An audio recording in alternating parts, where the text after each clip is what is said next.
สวัสดีค่ะสวัสดีสบายดีเด้อPPFC ทุกคนทุกท่านจ้าบ่ว่าจะเป็นทางฝั่งลาวฝั่งไทยหรือว่าทางต่างประเทศเด้อจ้ามื้อนี้ก็มาพอกับน้องแพรว่าเช่นเก่าเช่นเคยจ้าทุกท่านจ้าอยู่ให้อยู่หน้าคือเก่าจ้ามื้อนี้นะทุกคนค่ะน้องแพรว่าจะมาขอตอบคำถามเนาะ PPFC นะคะหลังจากที่น้องแพรว่าได้ลงคลิปไปทุกท่านจ้าเนาะลงคลิปไปเรื่องการไปทำสวนนะคะหรือว่าปลูกสวนมั่นนั่นเองพี่น้องค่ะและก็จะมีPFC เพิ่นสอบถามคอมเมนต์ถามหลายว่าน้องแพรว่าที่ดินเท่าไหร่เนื้อที่เท่าไหร่เป็นหยังคือขายบ่ได้นะคะซื้อตั้ง120,000 บาทนะทุกคนเนาะซึ่งก็เป็นน้ำพักน้ำแรงจากที่เงินน้องแพรว่าไปทำงานอยู่ฝั่งไทยนั่นเองจ้ะและก็พอเข้าไปทำงานอยู่ฝั่งไทยเนาะแล้วก็ไปทำงานเป็นแม่บ้านจ้าพี่น้องค่ะตอนนั้นก็ได้เงินเดือนหลักหมื่นนิดเนาะก็เก็บออมนะทุกคนจนกระทั่งพ่อกับแม่โทรไปบอกว่าลูกเอ้ยเพิ่นว่าเนาะมีที่ดินอยู่ที่เขาอยากจะขายนะคะสวนมั่นเพิ่นว่าปลูกมั่นได้เนาะแบบว่าเป็นที่ดินว่างเปล่าแต่เฮาสามารถปลูกมั่นได้ในแหล่งนั้นนะทุกคนก็คือตอนซื้อแรกๆเนาะกะเนื้อที่ดินก็ประมาณ1เฮกตาร์นะทุกคน1เฮกตาร์กับประมาณ1,000 เมตรเนาะประมาณนี้พี่น้องค่ะเพราะว่ากับหูจักคำว่าเฮกตาร์เนาะหรือว่าปลูกกับประมาณ1,000 เมตรเนาะเม็ดนึงนี่ก็ประมาณนี่แหละทุกคนค่ะแต่ว่าพ่อเฮาอยากจะขายเนี่ยเนาะกับPPFC ถามน้องแพรว่าเป็นยังคืออยากขายและขายในตอนนี้น่ะมันจะบ่ได้กำไรเลยแล้วก็ได้ทุนก็ยังยากนะจ๊ะพี่น้องเนื่องจากว่าที่ดินนั้นมันเป็นที่ดินแบบว่าปลูกมันเนาะปลูกมันแล้วก็ซึ่งมันก็บ่เป็นราคาเนาะเพิ่นก็เลยจะบ่ค่อยอยากซื้อแต่ถ้าอยากจะขายเป็นเงินกีบคือย้อนไปตั้งแต่หลายปีแล้วพี่น้องจ้ะคือเงินกีบหันที่น้องแพรว่าซื้อนั่นเนาะขายให้เขานั่นเป็นแพรว่าฝากมาหันเป็นเงินบาทและพอกับมาแลกเอาเป็นเงินกีบเนาะคือแต่ก่อน100,000 บาทแลกได้อยู่ประมาณ30 ล้านกีบนะทุกคนค่ะ30 ล้านกีบแต่ว่าปัจจุบันเนี่ย 1,000 บาท100,000 บาทเนาะ100,000 บาทนั้นแลกแต่ก่อนกี่นะทุกคนค่ะได้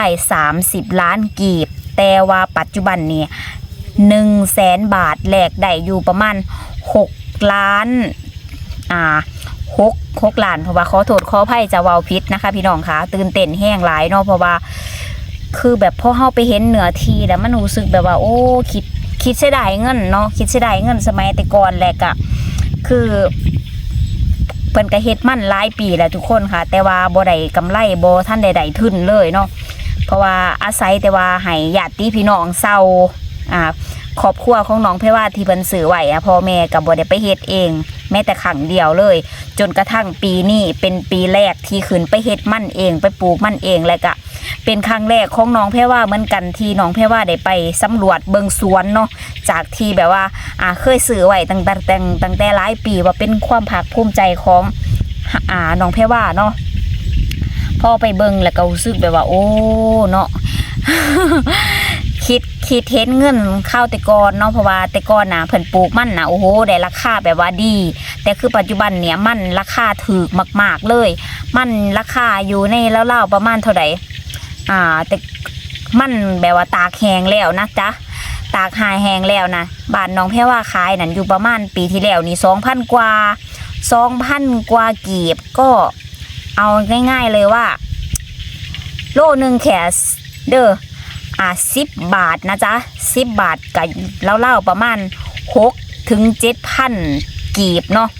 แต่ว่า20 บาทเนี่ยก็ได้ประมาณ12,000 กีบ20 บาทนะแต่อันนี้คือราคามัน 2,200 กีบราคามันโบถึงหอดโลละ5 บาทราคามันแหงเนาะปีที่แล้วเนี่ยแต่ว่าอ้ายของน้องแพรว่านั่นเพื่อที่เพิ่นเซาหันเพิ่นได้อยู่ประมาณ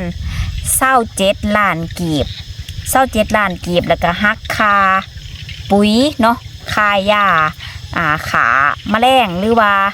แล้วก็ค่าแบบว่าจ้างคนไทยอีหยังต่างๆนะทุกคนหักไปแล้วประมาณเกือบ10 ล้านกีบเนาะก็เหลืออยู่ประมาณ10 ปลายล้านกีบก็เลยคิดว่าเพิ่นก็แนมว่ามันบ่คุ้มค่าแห้งเพราะว่ามันเมื่อยเนาะแล้วก็มันไกลไหนจะค่ากินค่าอยู่ปีนี้เพิ่นก็เลยบ่ได้มาเฮ็ดและโดยส่วนตัวของน้องแพรว่าก็เลยตัดสินใจไปเฮ็ดปีนี้เนาะตั้งใจว่าจะไปเฮ็ดเพราะว่าเนื่องจากว่าเฮาอยู่กันหลายคนเนาะแบบพอแม่นำแล้วก็อ้ายเนาะลูกหลานนะจ๊ะพี่น้องจ๊ะก็เลยพากันไปพอไปเฮ็ดปีนี้นะเพิ่งจะลงทุนหรือว่าลงทุนนะแรกๆเลยเบิดไปแล้วประมาณ6 ล้านกีบราวๆประมาณเกือบจะ 10,000 บาทแล้วทุกคนจ๋าก็เลยคิดว่าและก็พอกับแม่ก็บอกว่าจะเฮ็ดแค่ปีนี้ปีเดียวแหละเพิ่งจะเฮ็ดครั้งแรกก็จะบอกว่าจะเฮ็ดแค่ปีนี้ปีเดียวเนื่องจากว่าระยะทางไปนะมันไกลเนาะมันไกลแห้งจ้ะนั่งมอเตอร์ไซค์ก็ประมาณชั่วโมงครึ่งและเส้นทางก็ลำบากซึ่งน้ำเนาะน้ำกินน้ำใส่ก็ยากนะพี่น้องจ้ะแล้วบัดนี้เที่ยงหรือว่าที่ลบฝนนะเฮาก็บ่มีเนาะเดี๋ยวต้องเบิ่งติดตามอีกต่อไปว่าตอนที่เฮาไปเอาหญ้าไปเสียหญ้านะจะไปอยู่แบบใดแล้วก็เลยเป็นเหตุผลที่น้องแพรว่าอยากจะขายแต่PPFC เนาะเพิ่นก็จะให้คำแนะนำน้องแพรว่าน้องแพรว่าบ่ต้องขายดอกเก็บไว้เพิ่นว่าเดี๋ยวก็เป็นที่ดินปลูกหันปลูกนี่มันก็เป็นเรื่องดีมีที่ดินเนาะก็ขอบคุณ PPFC เนาะที่เพิ่นคอมเมนต์มาซึ่งน้องแพรว่าก็อยากเก็บอยู่แต่ว่าหลักๆเหตุผลคือไม่อยากจะเก็บทุกคนค่ะกลัวว่าเขาจะมายึดไปเนาะกลัวว่าเขาจะมายึดไปนะจ๊ะพี่น้องเพราะว่ามันเป็นพื้นที่ไกลและก็ถามว่าเฮาได้เสียภาษีทุกปีบ่คือในระยะ4 ปีที่ผ่านมานะพ่อกับแม่เพิ่นไปเสียภาษีทุกปีเนาะจ้ะทุกคนจ้ะไปเสียภาษีตลอดเลยเพราะว่าใบเสียภาษีใบที่ดินอีหยังเฮาก็มีแต่หลายๆคนน่ะเพิ่นได้แสดงความคิดเห็นมาแบบเดียวกันว่าย่านว่าเฮาจะบ่ได้สิทธิ์เป็นเจ้าของอย่างชอบธรรมโดย100%เนาะแล้วก็จะมีอยู่เนาะในใจที่แบบว่าน้องแพรว่าอยากจะขายออกกันเพราะว่าย่านที่แบบว่าย่านมันเป็นแบบว่าเป็นที่ดินแบบว่าเฮาบ่มีสิทธิ์ที่จะเอามาครอบครองเป็นของตัวเองเพราะว่าหลายๆคนก็ถูกยึดไปแล้วเนาะถูกยึดไปแล้วหรือว่าบางคนก็เอาไปถูกเขาเอาไปเฮ็ดอย่างอื่นกะอย่างที่พี่ๆ FC ได้เห็นในคลิปในหยังหั่นแหละก็ย่านเนาะแล้วก็น้องแพรว่าก็เลยคิดว่าโอ้ยอยากจะขายอยากจะเอาเงินคืนเนาะอยากจะได้ทอทุนซึ่งตอนนั้นหันน้องแพรว่าก็เสียเงินไปตั้ง100,000 กว่าเนาะ120,000และพอเฮาจะขายในราคาเป็นเงินบาทนั่นบอกได้เลยว่าบ่มีผู้ใดซื้อเป็นหยังคือบ่มีคนซื้อนอกจากถามว่าที่ดินนั่นกว้างบ่ที่ดินน่ะประมาณ1 เฮกตาร์นะทุกคนค่ะก็ประมาณ1,000 เมตรเนาะนั่นล่ะถ้าน้องแพรว่าเว้าผิดก็ต้องขอโทษขออภัยเนาะเพราะว่าน้องแพรว่าก็บ่เข้าใจเรื่องกันตารางเมตรนะจ๊ะพี่น้องจ๊ะและก็เลยพ่อกับแม่เพิ่นบอกว่ามันบ่มีคนซื้อลูกเอ้ยตอนนี้ถ้าเฮาอยากขายเนื่องจากว่ามันบ่เป็นราคาเนาะเฮ็ดกะบ่พอค่าเซาขนาดว่าอยากให้เขาเซานะจ๊ะพี่น้องจ้ะอยากให้เขาเซานี่เขาก็ยังเอาในราคาที่ถูกซึ่งเขาบอกว่าถ้าให้อยู่ในราคาประมาณ3 ล้านกีบกะประมาณ 4,000 บาทที่ดินเฮาหันเป็นแบบเฮกตาร์เลยนะเพิ่นอยากได้แค่ประมาณ 4-5,000 บาทก็เลยคิดว่าโอ้เสียดายพื้นที่เนาะและถ้าเฮาสิให้เขาเซาแบบนั้นนะโอกาสที่จะได้กำไรคืนมานะหรือโอกาสที่จะได้ทุนนะคะพี่น้องจ๋ายากเลยน้องแพรว่ามองว่าเนาะยากแห้งก็เลยคิดว่าปีนี้ตัดสินใจไปเฮ็ดเองพอไปเฮ็ดแล้วก็คิดว่าถ้ามีโอกาสก็อยากขายอยากเอาทอทุน30 กว่าล้านกีบก็พอเนาะถ้าว่าคิดเป็นเงินบาทเนี่ยน้องแพรว่าคิดว่าคงจะเบิดสิทธิ์ถ้าว่าคิดเป็นเงินกีบเนี่ยอาจจะพ่อมีสิทธิ์อยู่นิดๆหน่อยๆแต่พ่อมีสิทธิ์อยู่เนาะเจ้าของสวนทีแถวละแวกไกลๆกันกับน้องแพรว่านั้นเพิ่นก็ถามว่าขายบ่30 ล้านเพิ่นว่านี่เนาะ30 ล้านกีบค่อยจะซื้อของเจ้าเพิ่นว่าสวนเจ้าแต่ว่าข่อยจะให้เจ้าในปีละ 15ล้านกีบเพิ่นว่า15ล้านกีบเขาจะขอพรพันเจ้าให้มันได้2ปีได้เจ้าจังได้30ล้านกีบเพิ่นว่าโอ้ยน้องแพรว่าก็มาคิดเนาะพี่น้องเอ้ยเงิน15ล้านต่อปีนึงแล้วก็เฮาก็บ่มีหลักค้ำประกันว่าเฮาจะได้กับเพิ่นโดยแท้หรือบ่ก็เลยคิดในใจว่าโอ้บ่ขายเนาะก็พ่อแพรว่าได้มาอ่านคอมเมนต์ PPFC เนาะก็ยิงเฮ็ดให้แบบว่าเก็บมันไว้ก่อนบ่พาวใจฮ้อนขายแล้วก็จะลองไปปลูกมันเบิ่งเนาะจ้าเนาะเพราะว่าก็เป็นประสบการณ์ครั้งแรกของน้องแพรว่าเนาะแล้วก็เป็นครั้งแรกของเฮาที่แบบว่าเฮาเสียดายเงินเนาะพี่น้องซึ่งน้องแพรว่าไปทำงานอยู่ประเทศไทยเนาะไปทำงานตอนนั้นก็ได้ประมาณปีกว่าๆเนาะเพื่อสิได้เงินหลักแสนเนาะแล้วก็ส่งมาให้พ่อกับแม่เพิ่นซื้อที่ดินไว้ตอนนั้นก็ทำงานเลี้ยงน้องเนาะเลี้ยงน้อง